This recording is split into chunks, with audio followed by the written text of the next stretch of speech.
한국직업방송과 연합뉴스TV가 함께 만드는 취업 전문 뉴스 투데이 고용 플러스입니다. 백약이 무효라는 청년 실업 해소를 위해 정부가 또 대책을 내놨습니다. 청년들이 기피하는 중소기업에 취업하면 기업과 청년의 지원금과 세금 감면을 대폭 늘려 처우를 대기업 수준에 맞춰주고 세금 면제와 같은 혜택으로 청년 창업을 활성화하는 게 골자입니다. 정주희 기자입니다. 재작년 기준 대기업 직원 평균 월급은 474만 원, 중소기업은 224만 원으로 절반에 불과합니다. 바로 이런 격차가 청년들의 중소기업 기피 원인인데 정부는 각종 지원과 세금 감면으로 이 격차를 대폭 줄이기로 했습니다. 중소기업에 취업한 34세 이하 청년은 5년간 소득세를 전액 면제해주고 청년들이 3년 뒤 3천만 원의 목돈을 줄 수 있게 청년 내일 채용공제 혜택을 늘리는 겁니다. 일을 해도 벌이가 적은 20대 청년도 근로장려금을 받을 수 있게 합니다. 중소기업 취업 청년에게는 전월세 보증금도 3,500만 원까지 연 1.2%의 초저금리로 빌려줄 방침입니다. 청년을 정규직으로 채용한 기업도 한 명마다 지원금이 현 667만 원에서 900만 원으로 늘어납니다. 5년간 법인 소득세를 100%까지 감면해주는 등 청년 창업 활성화에도 직접 지원 카드를 꺼냈습니다. 이들 정책에 소요될 재원 마련을 위해 정부는 추가 경정 예산도 편성합니다. 앞으로 한 4년 정도는 굉장히 지금 방치하면 재앙 수준으로 저희들은 보고 있습니다. 그래서 이 부분은 그 국가재정법상의 추경 요건에 충분히 해당될 수.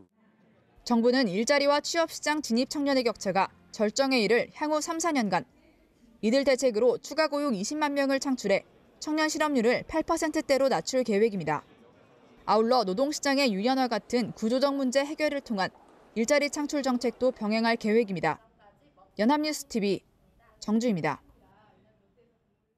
정부가 청년 일자리 대책에서 중점을 둔 또 다른 부분은 구직에 나선 청년들을 지원하고 일자리 자체를 늘리는 부분입니다. 구직 활동비를 월 50만 원씩 6개월간 지급하고 군 복무 기간을 취업과 연계할 수 있게 한 게 대표적입니다. 박진영 기자입니다. 청년들이 구직 활동에 쓰는 비용은 한 달에 평균 45만 원이나 됩니다. 작년 하반기부터 정부가 청년 구직 활동비로 한 달에 30만 원씩 석 달을 지원했지만 대상과 금액이 제한적이란 지적이 많았습니다. 이에 따라 구직 활동비 지원이 대폭 늘어납니다. 내년부터 대졸 또는 중퇴 2년 내 청년을 대상으로 한 달에 50만 원씩 6개월간 지원하고 입사 지원서 제출이나 개인적 취업 준비도 지원 대가로 해야 하는 구직 활동으로 인정하는 겁니다. 청년들을 울리는 채용 비리 근절도 추진합니다. 채용 절차의 공정화에 관한 법률에 채용 관련 부당 청탁이나 강요, 금품 제공 수수를 금지하고 위반하면 과태료를 부과하는 규정을 신설합니다. 또 블라인드 채용과 선발 기준 공개도 늘려나갈 방침입니다. 법정 근로시간이 52시간으로 단축되며 발생하는 인력 부족이 고용 확대로 이어지도록 기업들의 정규직 신규 채용 한 명당 한 달에 최대 80만 원을 지원할 방침입니다. 취업의 장애물로 인식되는 군 복무를 취업과 연계하는 방안도 추진합니다. 군부대와 지역 중소기업 간 취업 연계 프로그램을 만들어 전역 후 지역 중소기업에 취업할 수 있도록 하는 겁니다. 유급 지원병은 보수를 하사 수준으로 올리고 장기 복무를 허용합니다. 유급 지원병 선발도 8,500명으로 2배 이상 늘립니다. 정부는 또 인공지능과 블록체인, 드론 등 4차 산업혁명의 주력 산업을 지원하고 규제를 과감하게 풀어 이들 산업에서 인재 10,000명을 육성할 계획입니다. 연합뉴스TV 박진영입니다. 정부는 취업 시점도 앞당기기로 했습니다. 일단 취업을 하면 일하면서 교육도 받을 수 있는 시스템을 활성화하겠다는 건데요. 대학 1학년을 마치고 약정된 기업에 취업하는 제도 등을 마련했습니다. 박수주 기자입니다. 정부는 청년 실업 원인 중 하나가 과잉 학력에 있다고 봤습니다. 대학 진학률이 경제협력개발기구, OECD 회원국 중 가장 높아 앞으로 10년간 신규 인력 가운데 대졸자 이상은 75만 명이 넘쳐나는 반면 고졸자는 113만 명 모자라 특히 중소기업의 구인난은 더 심각해질 것으로 전망됩니다.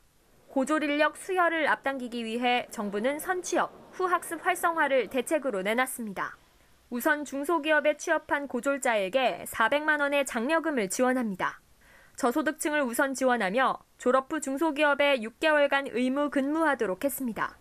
대학 진학 1년 뒤 바로 취업해 일을 하며 학위를 따는 조기 취업형 학과 제도도 신설하기로 했습니다. 대학이 기업과 계약을 맺어 졸업 후 취업시키는 기존 채용 조건형 계약학과의 취업 시점을 앞당기고 학교당 최대 20억 원을 지원하기로 한 겁니다. 그러나 대학 진학을 선호하는 주 원인이 학력에 따른 처우 격차에 있어 결국 양질의 일자리를 얼마나 연계하는지가 정책의 성패를 가를 것이란 지적이 나옵니다. 현재 교육부는 학과 신설에 따른 대학 지원 기준 외에 계약 기업에 대한 기준은 별도로 두지 않고 있습니다. 우수기업이라든지 또 유망기업, 그리고 어느 정도의 근로조건이 청년 친화적이라고 볼 수 있는 기업을 선정해야 되는 절차가 따라야 되는 거죠, 같이. 재작년 채용 조건형으로 취업한 인원은 400명 안팎에 그쳤고 교육부는 이들의 평균 임금 등 질적 통계는 집계하지 않고 있습니다. 연합뉴스 TV 박수주입니다.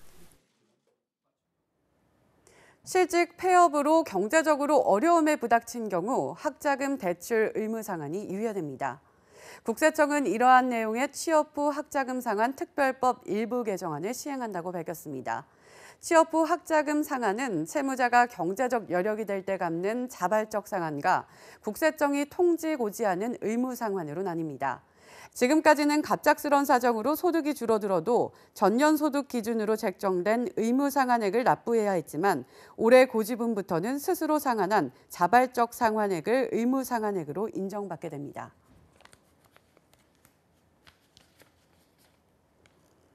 중국이 사드 배치에 대한 보복 조치로 한국으로의 단체 관광을 금지한 지 어제로 딱 1년이 됐습니다. 여행사, 면세점, 호텔 등은 지난 1년 동안 엄청난 피해를 입었는데요. 언제쯤 업계가 정상화될지는 미지수입니다. 김보윤 기자입니다. 지난해 11월 중국 당국이 일부 지역에 한해 단체 관광을 허용했지만 여행사들은 나아진 게 없다고 입을 모읍니다. 한 중국 전담 여행사의 대표는 관광객 한 명당 중국 여행사에 지불해야 하는 인두세가 너무 비싸서 진행해봤자 적자만 커진다고 털어놨습니다. 여행사들은 더 이상 적자를 보며 버틸 수 없다고 호소합니다. 좋아질 때가 언젠지 모르는데 그걸 계속 기다리고 있을 수도 없고 이 일 마무리 해놓고 좀 정리를 하려고요. 아마 더 닫을 거예요.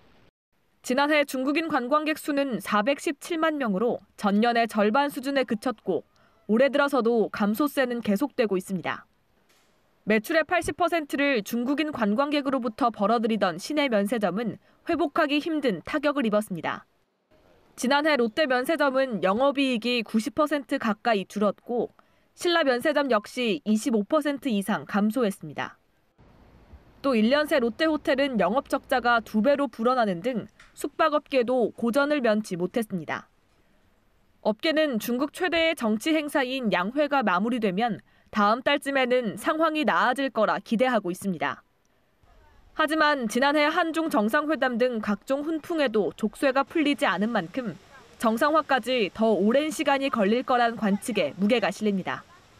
연합뉴스 TV 김보윤입니다. 점심 먹고 간단한 간식거리를 사려는데 줄을 길게 서야 하거나 저녁 반찬 재료가 가득 담긴 바구니를 들고 장을 봐야 했던 적 다들 경험해 보셨을 텐데요. 유통업체들이 장 보는 일을 더 쉽고 빠르게 하기 위한 서비스들을 속속 내놓고 있습니다. 서영석 기자입니다.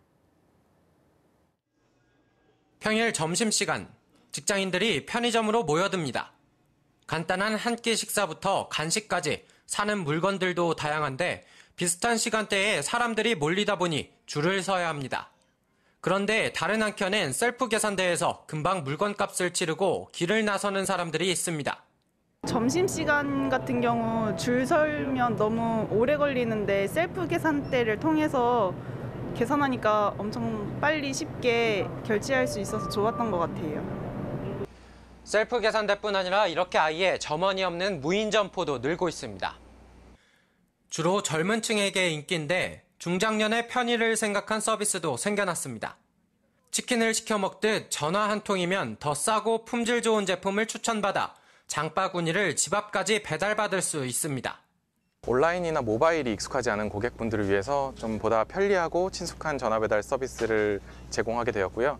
고객 반응이 좋아서 대상 점포를 더욱 확대할 계획입니다. 더 빠르고 편한 서비스로 고객들을 사로잡기 위한 유통업체들의 아이디어 경쟁이 계속되고 있습니다. 연합뉴스TV 서영석입니다. 혐오 대상으로 여겨지던 곤충이 최근 식품이나 의약용 소재 등으로 속속 개발되고 있습니다. 영양가가 높은 데다 자기 방어 항균 물질이 들어있기 때문입니다. 경기도가 학교 현장에 식용곤충을 접목하는 실험에 나섰습니다.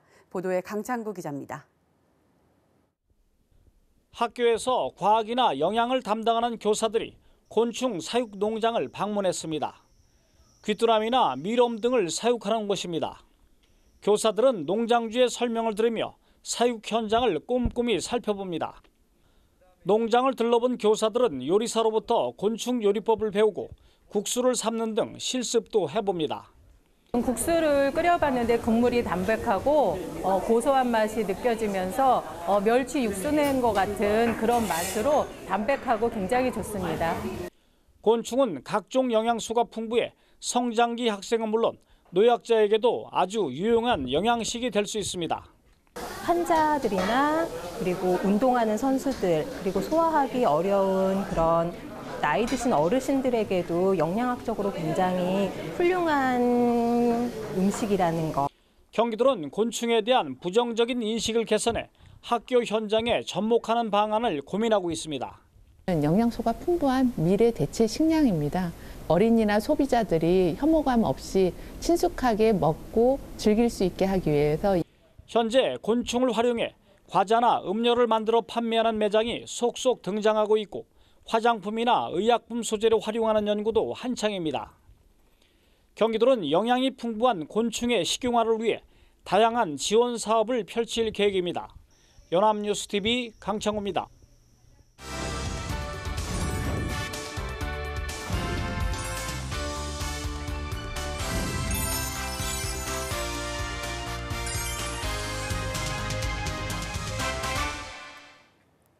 숨겨져 있는 알짜 직업을 소개하는 히든잡. 오늘도 투데이 고용플러스의 공식 취업 도우미 안채홍 아나운서와 함께합니다. 안녕하세요. 안녕하세요. 히든잡 시간입니다. 봄이 오고 있습니다. 기온도 점점 오르며 나들이라도 가고 싶지만 미세먼지 때문에 창밖 풍경만 보는 분들이 참 많으실 텐데요. 이렇게 최근 미세먼지뿐만 아니라 수질, 또 소음 등 실생활에 밀접한 영향을 끼치는 환경오염에 대한 관심이 높아지고 있습니다. 그래서 오늘 히든잡에서는 깨끗한 환경을 지키는 데 이바지하고 있는 중요한 직업을 소개시켜드리고자 합니다. 네, 황사, 기상이변 등으로 인해 환경오염이 전 세계의 주요 관심 분야가 되었잖아요. 정말 중요한 직업일 것 같은데 어떤 직업인가요? 네, 바로 환경공학기술자입니다. 환경공학기술자는 다양한 공학 원리를 활용해 대기, 수질, 폐기물, 토양, 또 해양 등 환경 문제를 해결하기 위해 다양한 시험과 분석, 연구 등을 하는 사람을 말하는데요. 쉽게 얘기하자면 공학기술을 통해 환경오염을 예방하고 또 해결하는 환경지킴이라고 생각하시면 됩니다. 그렇군요. 무엇보다 전 지구적인 문제를 해결하는 데 앞장설 수 있는 직업이라는 점이 정말 매력적인데요. 그만큼 전망도 밝겠어요? 네, 맞습니다. 환경오염이 기상이변과 환경변화, 관련 질병을 일으키고 있는 만큼 환경산업은 국내뿐만 아니라 전 세계적으로 유망한 산업이 됐는데요. 또 환경오염이 심각한 나라는 무역까지도 규제받고 있기 때문에 이를 위해 환경오염을 막을 수 있는 환경시설의 개발과 연구 업무를 담당할 환경공학기술자의 수요도 계속해서 증가하고 있습니다. 그래서 앞으로 환경공학기술의 전망은 매우 유망하다고 할 수 있죠. 그렇군요. 그런데 공학적으로 환경을 보호한다. 직업만 들었을 때는 환경공학 기술자가 하는 일이 잘 상상이 안 가는데요. 어떤 일을 하게 되는 건가요? 네, 환경공학기술자는 환경오염물 등을 측정하고 환경오염에 관한 자료 수집, 또 환경보전에 필요한 다양한 공학적 기술을 개발하는 연구를 하게 되는데요. 매립지 설계나 환경 시스템의 점검 및 수립, 환경시설의 운용계획 수립, 오염방지 대책과 환경 관련 자문 및 환경평가와 같은 기술적인 업무 역시 환경공학기술자가 담당하게 됩니다. 그렇군요. 그야말로 환경오염에 관한 일이라면 전천후로 활동하게 되네요. 그런데 환경에도 수질과 토양 등 여러 분야의 환경 문제들이 있잖아요. 이에 따라 조금씩 하는 일도 다른가요? 네, 그렇습니다. 조금씩 다른데요. 환경공학기술자는 전문 분야와 연구 영역에 따라 대기환경기술자, 수질환경기술자, 토양환경기술자, 폐기물 처리기술자, 환경영향평가원 등으로 구분되며 조금씩 하는 일이 달라지는데요. 대기환경기술자는 주로 자동차나 공장에서 발생하는 대기오염의 정도를 파악하고 대책을 마련하는 일을 하게 됩니다. 또 수질환경기술자는 공장 폐수나 생활하수 중에서 어떤 물질이 환경오염의 원인인지를 밝혀내고 수질오염 상태를 점검해 해소 방안을 마련하는 일을 하게 됩니다. 토양이나 해양오염 역시 이와 비슷한 과정을 거치게 됩니다. 그렇군요. 그럼 취업할 때는 어떤 단체에 들어가 주로 활동하게 되나요? 네, 환경공학기술자가 되면 주로 환경 전문 용역업체나 폐기물 처리 회사, 환경방지시설회사 등에서 일하게 되는데요. 정부기관이나 각종 연구소 역시 주요 취업지 중 하나입니다. 산업체에서 근무하는 환경공학기술자는 환경 시스템을 운영하고 수리 및 보전, 감독 업무 등을 주로 수행하는데요. 때로는 환경오염으로부터 생태환경을 보존하기 위해 환경시설물을 계획, 시공하기도 합니다. 연구소에 근무하는 환경공학기술자는 수질과 대기, 소음 진동, 폐기물 등 각 분야의 환경오염 물질에 대한 현장 조사와 더불어 여러 가지 실험기구 및 측정 장비 등을 활용하여 실험 및 분석하는 일을 하는데요. 이를 토대로 연구보고서를 작성해 정부나 지방자치단체가 환경에 관한 정책을 펼칠 때 중요한 자료로 쓰일 수 있게 합니다. 그렇군요. 정부의 환경정책의 숨은 공신은 환경공학기술자가 있었겠어요. 그렇다면 주로 연구직으로 한다는 건데 출퇴근 시간은 일정한 편인가요? 네, 근무 시간은 8시간이 원칙이지만 프로젝트를 수행하거나 실외에서 현장 근무를 할 경우에는 이 초과 근무를 하기도 합니다. 특히 폐수, 폐기물 등 환경오염 처리 시설에서 근무하는 경우 24시간을 가동해야 하므로 2교대 근무를 할 수도 있는데요. 기본적으로 연구활동을 담당하기 때문에 실험과 분석 업무 등으로 실내 근무를 하지만 샘플 채취 등을 위해 밖으로 나가는 경우도 잦습니다. 네, 특히 소각로나 화학약품을 취급할 때는 소음과 폭발, 냄새 등으로 인해 신체적인 어려움이 있게 되고 심할 땐 화상, 또 중독, 난청을 겪을 수도 있어 근무 시 각별한 주의가 필요합니다. 환경오염과 관련한 물질을 관리하다 보니 위험한 경우도 발생하는 거군요. 그렇다면 이렇게 많은 연구와 더불어 위험한 경우도 발생하게 되는데 보수는 높은 편인가요? 네, 환경 관련한 중요한 업무를 담당하기 때문에 환경공학기술자는 연봉이 4천만 원 이상, 월 평균 소득은 약 351만 원 정도로 고소득 직종에 해당되는데요. 또 경력이 쌓이면 환경 관련 벤처기업이나 환경영향평가 업체 등을 직접 창업할 수도 있어서 유망한 직업이라고 할 수 있습니다. 그렇군요. 그럼 환경공학기술자가 되기 위해선 어떻게 해야 하나요? 네, 일반적으로는 환경공학기술자가 되기 위해서는 대학에서 환경공학, 화학공학 등을 전공하면 취업에 유리한데요. 연구개발 분야에서 종사하기 위해선 석사 이상의 학위가 있어야 합니다. 또 한국산업인력공단에서 시행하는 대기관리기술사, 수질관리기술사, 소음진동기술사 등의 자격증을 따게 되면 취업에 더 유리하다고 합니다. 하지만 무엇보다 중요한 건 인류를 위해 환경오염과 싸운다는 이 사명감을 가지고 연구에 임하는 자세라고 합니다. 그렇군요. 높은 연봉과 더불어 인류를 위해 이바지할 수 있는 직업이라는 점이 가장 매력적인 것 같네요. 여러분들도 환경오염의 지킴이, 환경공학기술자에 꼭 도전해보시기 바랍니다. 지금까지 히든잡 안치홍 아나운서였습니다. 고맙습니다. 고맙습니다. 지금까지 투데이 고용플러스였습니다. 오늘 저희가 준비한 내용은 여기까지입니다. 함께해 주신 여러분 고맙습니다.